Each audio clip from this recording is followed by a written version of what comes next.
وذكر فإن الذكرى تنفع المؤمنين.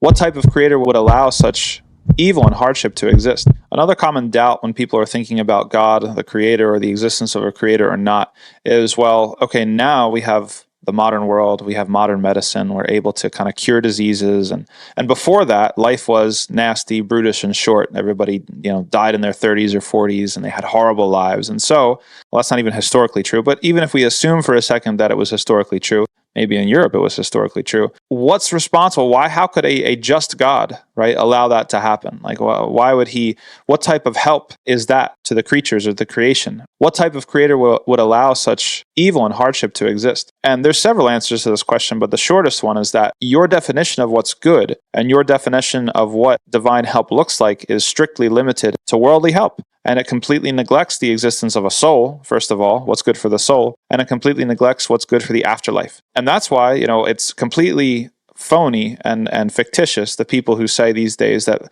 well, it doesn't really matter what you believe in as long as you're a good person, as long as you're nice to other people. The most important thing is what you believe in. It affects if you're going to be good to somebody else, or even better yet, it affects your definition of what good will look like, okay? Somebody who believes in a soul and who believes in an afterlife is not the same as somebody who doesn't believe in the soul or believe in an afterlife. They are two fundamentally different human beings. They are two fundamentally different moral agents. And the capacity that they have created for moral action is completely different. The person who believes that they're going to be held to account by a perfect creator with eternal consequences, even if they have to do it, grinning and bearing it, like not really liking it, they're going to do the right thing at least more often than somebody who thinks that we're just worm food once we pass away and that life is just it, and then you die and then you've got nothing after that. And if people don't believe this, then they should read history and they should look into history, especially what happens in times of war, what happens in times of famine, what happens in times of chaos. Because it's easy to sit in the first world when you have a full stomach and you have an electricity bill and you have an internet bill and you have Netflix and say, well, everybody, it's all the same.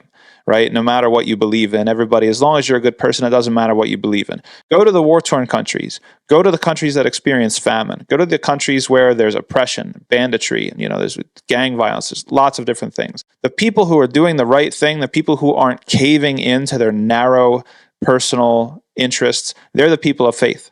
They're the people who believe in the soul. They're the people who believe in the creator. And that's not to say that every single person who believes in those things is a good person, because there's a lot of people out there who are deluded, and there's a lot of people out there who are insincere, who are actually hypocrites. But just because that's true, it doesn't mean that faith in itself is to blame or is irrelevant. No, faith is the single most important thing when it comes to creating the capacity for moral action and a moral world.